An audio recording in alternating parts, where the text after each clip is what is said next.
Welcome back to Follow the Star. It just doesn't seem like the rain is going to give up, but neither am I. I explored a lot of the Himachal countryside yesterday and it was beautiful, but it's now time for me to delve into the town culture and see what the major hill stations have in store for us.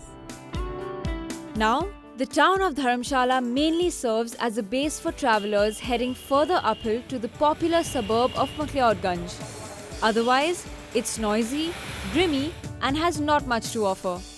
In fact, most people only come here to make travel arrangements, ship parcels home, book trains and buses, and go. Leaving the grubby, congested Lower Dharamshala behind, I am now driving 9 kilometers north to my destination, McLeodganj, which is home to the 14th Dalai Lama and a large Tibetan population. The roads are getting steeper and poorer by the kilometer, but I'm sure McLeodganj will be worth this effort. The condition of the highway had left me exhausted and I couldn't wait to reach my destination. But before I could do that, I had one last place to visit. Right off the road to McLeodganj was this beautiful Anglican church called St. John's in the Wilderness. And true to its name, it was actually set in the middle of a forest surrounded by tall deodar trees, something you'd never see in a regular church.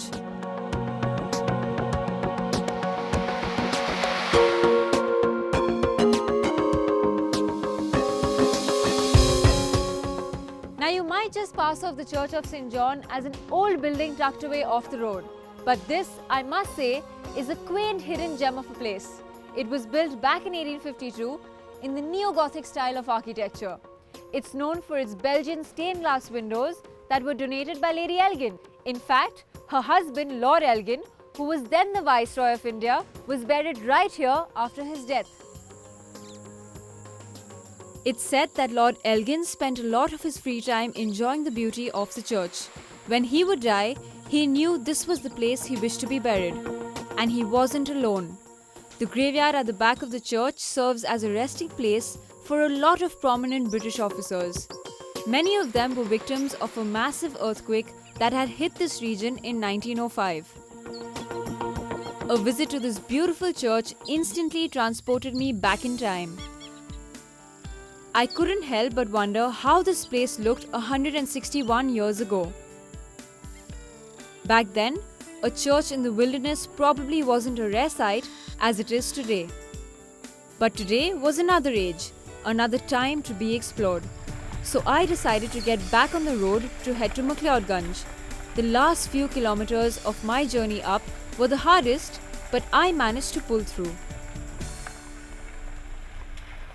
After driving on a long stretch of really badly maintained roads, I finally reached McLeodganj. But the situation doesn't get any better here. There are only 2 tiny lanes in the main junction of the town that are packed to the brim with tourists and traffic. Now that probably wasn't a problem years ago when McLeodganj was a lesser known hill station. But today, I'd say you have to be really patient to get through these congested roads. Meet the locals of McLeodganj and they'd say a lot more has changed about this town in the last decade than just the roads.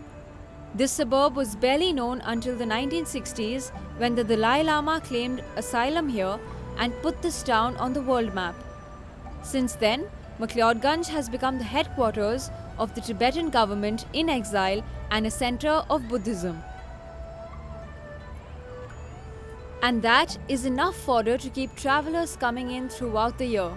While a lot of people come here to enjoy the mountains and go trekking, others prefer to lay back in the myriad cafes that decorate the main market. And I was going to do just that with one of the most talented musicians in the country, Mohit Chauhan.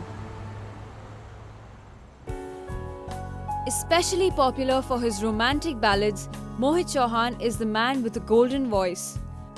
From his days as a pop singer with the band Silk Route, all the way to becoming one of the most successful playback singers, Mohit Chauhan hasn't left a stone unturned.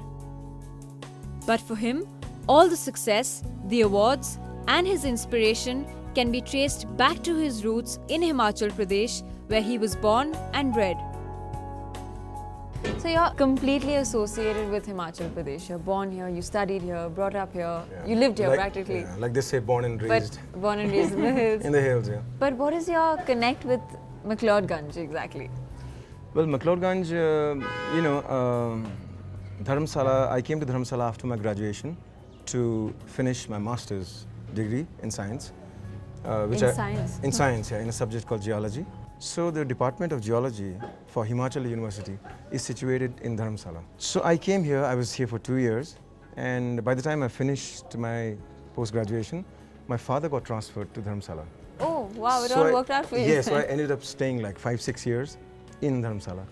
So McLeodganj was the favorite haunt. Your hangout. Yeah, absolutely. Yeah. We used to come here, strum our guitars, trek up, walk around. There's a song called Duba Duba Yes, of course. that I did for my first album with Silk Route, was composed here. In McLeod? I think so. But I Wow. don't remember the location because the music Yeah, makes you a little dizzy. yeah. But it was here. It was here in Dharamsala when I was studying here. So it must have been around somewhere over here. And now, how often do you come here now? You're busy now and you're Hmm. not living in the hills anymore. Yes, I don't live here anymore. I live in Bombay, but it's home. And you gotta come home. You gotta keep coming home. So, in fact, I was here about a couple of months back. And any opportunity, I love to come here. So you just wait for an opportunity to come back. Yes, yes. And also because this kind of a place is inspiration, for an artist, whether you're a painter or a sculptor or a musician. Although he lives in Mumbai, Mohit performs at concerts in McLeodganj quite often. In fact, he invited me to the Tibetan Institute of Performing Arts, where one of his super hit songs, Sada Hak, from the movie Rockstar, was filmed. Mohit called over a couple of Tibetan musicians and decided to jam with them.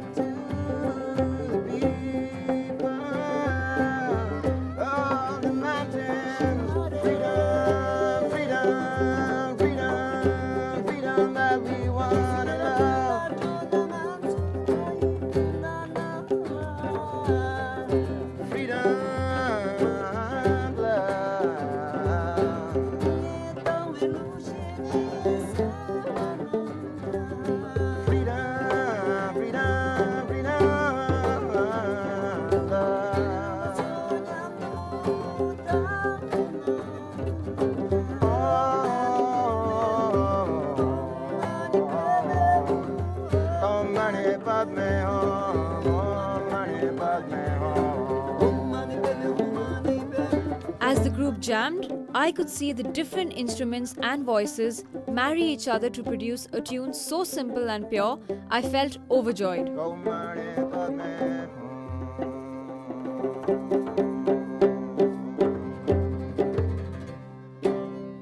my god, you guys, y'all are so talented. It was beautiful, seriously. Being a non-musician, it was amazing. I wish y'all could go on, seriously. Oh, we are so glad to play with Mohit Chauhan. I know. We are really good fan of him. Have you ever Mountains, incorporated actually. the mountain local sounds into your music? I have, in Because it all seemed my like it was albums. coming naturally. Yes, in all my albums, I always have something. It comes naturally, some influence of the mountains and the Himalayas and. As the evening progressed, I felt I was getting to know Mohit Chauhan and his love for McLeodganj better. It was almost sunset, but Mohit suggested we drive further up to Dharamkot to end the day. So we headed up to the woods in my Mercedes ML250. Okay, so Mohit, you told me earlier that you studied science and geology in college, right? That's right. So that has nothing to do with music. What was that point that you thought, oh my god, I'm going to be a singer or anything related to music? Did you study music or? I was a musician and an artist and a painter. Wow. Since I was born, actually. Since I was 5 years old, I was singing to myself. But to become a professional musician, Yeah, when make was it that your living, point, like when you that really- happened much later. That happened when I'd finished my masters, and after that I had, hung around the mountains. I was trekking. I was not doing anything, and some people might say I was just, Enjoying life. not doing anything. But I was, I was looking at the beauty of the nature, and I was Getting trekking. inspired. I was, so I don't consider time, wasted or I didn't do anything. But then I decided and I chose to make it my living about 3-4 years after I'd done my master's. So then, I came down to Delhi. Yeah. That's where, by coincidence, I met some of my old friends from Himachal Okay. who had heard some of my music. They said, why don't you make some music in Delhi and, do some jingles or documentaries. And but after that, one thing led to another, and one jingle, one thing, led to another project.